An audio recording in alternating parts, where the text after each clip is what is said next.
आ जाएंगे। तो बच्चा धीरे धीरे अपने रोल मॉडल्स को बदलता चलता है। आपने बहुत बार देखा होगा जिनके घर में छोटे बच्चे हैं, जब स्टार्टिंग में बच्चा सीख के आता है, मान लीजिए स्पेलिंग सीख के आया, बच्चे को एप्पल सिखाया गया, APPEL लिखलाया वो गलती से, और टीचर ने उस पर टिक कर दिया।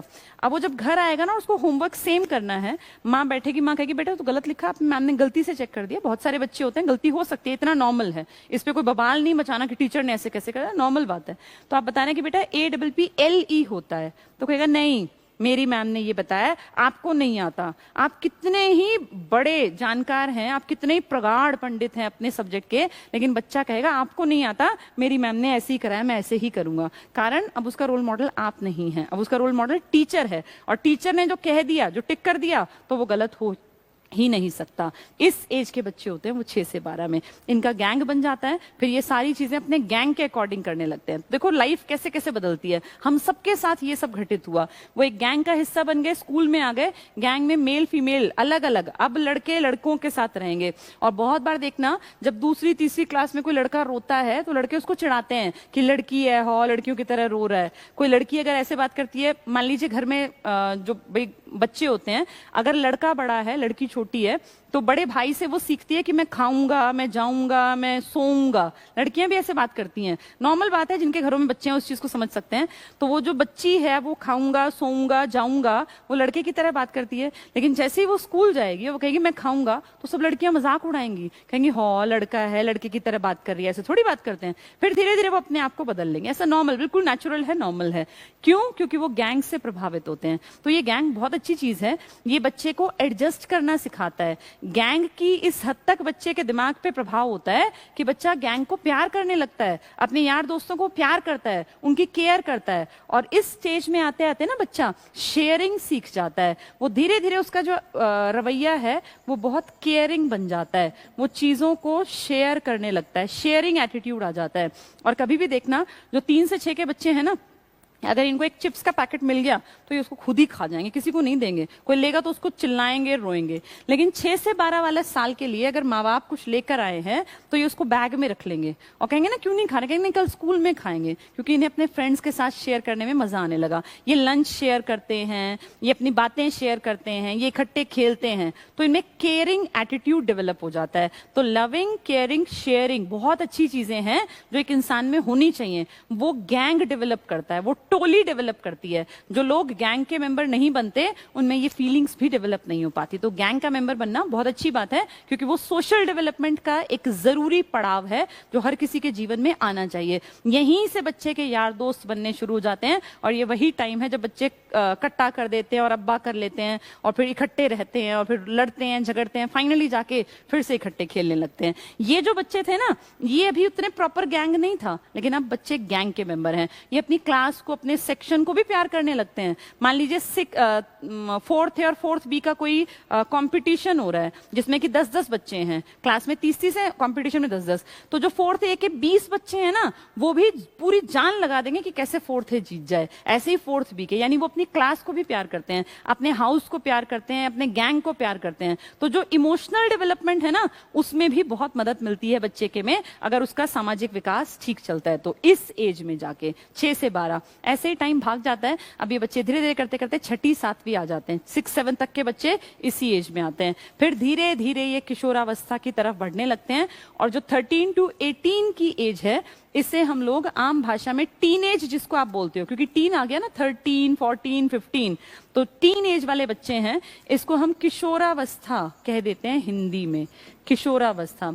इस एज के बच्चों को एक प्रॉब्लम स्टार्टिंग में क्या आती है, जब खासकर इनकी एज होती है 12, 13, 14, 12, 13 तक खासकर, कि ये खुद ही समझ नहीं पाते कि हम बड़े हैं या बच्चे हैं।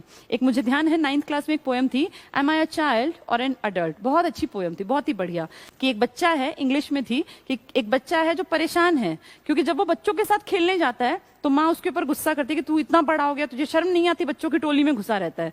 लेकिन जब वो बैठता है बड़े बुजुर्गों के पास, बड़ों के पास, तो कहते हैं तू चल यहाँ से, हमारी बातें क्यों सुन रहा है, हम बड़े हैं, तू अभी इतना बड़ा नहीं हुआ। तो उस बच्चे के डिलेमा है, वो परेशान है कि एम आई अ चाइल्ड और एन अडल्ट, कि मैं बच्चा हूं या बड़ा हूं। इस अवस्था की स्टार्टिंग बड़ी क्रूशियल होती है हर बच्चे के जीवन के पड़ाव में। तो किशोरावस्था जो होती है ना, ये बहुत इंपॉर्टेंट है बच्चों, और ये अपनी लाइफ को सेट करने में बहुत बहुत इंपॉर्टेंट रोल प्ले करती है। ये वो स्टेज है 13 to 18 जब आपके जीवन का पड़ाव ये डिसाइड करेगा कि आप पॉजिटिव तरफ मुड़ रहे हैं या नेगेटिव। इस एज को बहुत सारी किताबों में गोल्डन एज भी कहा गया, क्योंकि जीवन को अगर बेहतर बनाना है तो इस एज में ही एक प्लेटफॉर्म तैयार करना होता है। ये वो बच्चे हैं जो 9वीं 10वीं 11वीं 12वीं के हैं, और जितने स्टूडेंट्स मेरे साथ जुड़े हैं वो सब जानते हैं अब, क्योंकि तुम सब पास हो, कि जीवन में 9th to 12th कितनी इंपॉर्टेंट रोल प्ले करती है। अगर इस टाइम पे कोई बच्चा सही रास्ते पर है, वो खूब मेहनत करता है, उसको मेहनत करने की आदत पड़ गई, उसने रोज याद करने का अपना टारगेट बना लिया, जुनून कि मुझे पढ़ना है, मुझे आगे बढ़ना है, तो देखो उसको कोई भी चीज रोक नहीं पाएगी, कोई भी ताकत उसको उसके लक्ष्य तक पहुंचने से रोक नहीं सकती। वहीं दूसरी तरफ देखें, अगर 9, 10th, 11th, 12th में कोई बच्चा गलत रास्ता पकड़ गया तो 0% में चांसेस हैं उसके लाइफ अच्छी बनने के, ना के बराबर 100% उम्मीद है कि शायद वो ना सुधरे। सुधरते भी हैं कुछ लोग, लेकिन उनकी प्रतिशतता बहुत कम है। ज्यादा चांसेस क्या है कि अगर किशोरावस्था में गैंग अच्छा बन गया, एक बहुत इंपॉर्टेंट बात, इस टाइम तक जाके ना बच्चा एक प्रेशर फील करने लगता है, पीयर प्रेशर। अगर उसके फ्रेंड्स अच्छे हैं तो वो पीयर प्रेशर में अच्छा अपने आप बनेगा, और अगर फ्रेंड्स गलत रास्ते पर हैं तो वो गलत रास्ते को पकड़ लेगा, जो कि उसके लिए बहुत नुकसान देगा। एक छोटा सा एग्जांपल देती हूँ। किशोरावस्था में मान लीजिए किसी बच्चे का 4 लड़कों का एक गैंग है, जिनमें से 3 स्मोकिंग की लत पकड़ गए, तो वो चौथा किसी भी कंडीशन में बिना स्मोकिंग के रहेगा ही नहीं। वो नहीं चाहता पीना कि भाई मैं स्मोक करूं, लेकिन वो पीयर प्रेशर में, या तो उसको समझदारी से अपना गैंग बदलना है अगर उसमें इतना दिमाग है, लेकिन अगर वो गैंग नहीं बदलता तो 100% वो 3 लोग उसको भी, चौथे को भी अपनी तरफ खींच लेंगे। उल्टा करके देखें, 4 लोग हैं जिनमें से 3 बहुत पढ़ाकू हैं, बहुत अच्छे हैं, एक गलत रास्ते पर है, कम पढ़ता है, ध्यान नहीं देता, वो 3 कह सुन के उसका भी हाथ पकड़ के खींच लाएंगे और उसको भी कामयाब बना देंगे। तभी कहते हैं कि यार दोस्तों का बहुत ज्यादा प्रभाव पड़ता है जीवन पर, इसीलिए कही गई हैं ये बातें, क्योंकि देखो कैसे उन तीनों ने मिलकर उस एक को भी खींच के अपने साथ ले आए। और जैसे आमिर खान था, उस मूवी में भी तो यही हुआ था ना, वो देखो उसका फ्रेंड किस स्टेज पे गया और फिर कहाँ उभार के उसको इस कंडीशन पे ले आया कि एक की तो किताबें छपने लग गई थी, जानी मानी हस्ती बन गया था, वाइल्ड लाइफ फोटोग्राफर, और एक जो था वो इंजीनियरिंग में सही कर गया। ये चीज होती है कि आपका पीयर कैसा है, आप पीयर के प्रेशर को किस फॉर्म में फील करते हैं। अगर वो पॉजिटिव है तो वो खींच के आपको सही रास्ते पे ले आएगा, लेकिन अगर वो नेगेटिव है तो वो आपको ऐसी खाई में गिरा देगा, अंधी खाई में, जहां से लौटना पॉसिबल नहीं होगा। इसीलिए किशोरावस्था संभल के चलने का टाइम होता है, लेकिन कितनी दिक्कत की बात है कि बच्चे इस बात को इस स्टेज में नहीं समझ पाते।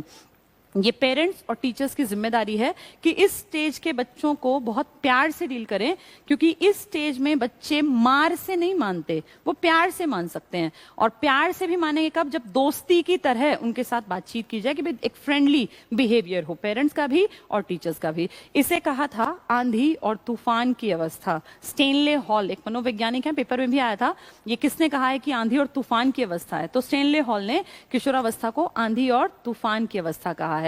उम्मीद करती हूँ ये सारी बातें आपकी समझ में आ रही होंगी, क्योंकि आपने खुद भी ये जीवन के पड़ाव देखे हैं।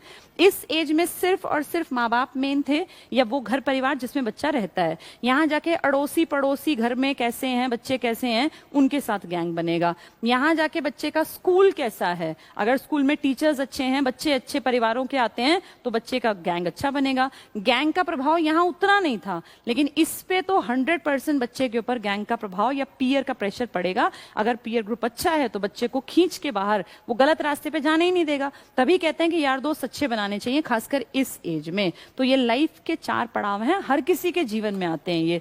इन सब से बच्चे का सामाजिक विकास भी होता है, उसका नैतिक विकास भी होता है, मॉरल वैल्यूज भी उसमें डेवलप होती हैं, और भाषिक विकास भी, सारी तरह के डेवलपमेंट, एक ओवरऑल जो पर्सनालिटी है ना बच्चों, वो इन सब से होकर ही गुजरती है।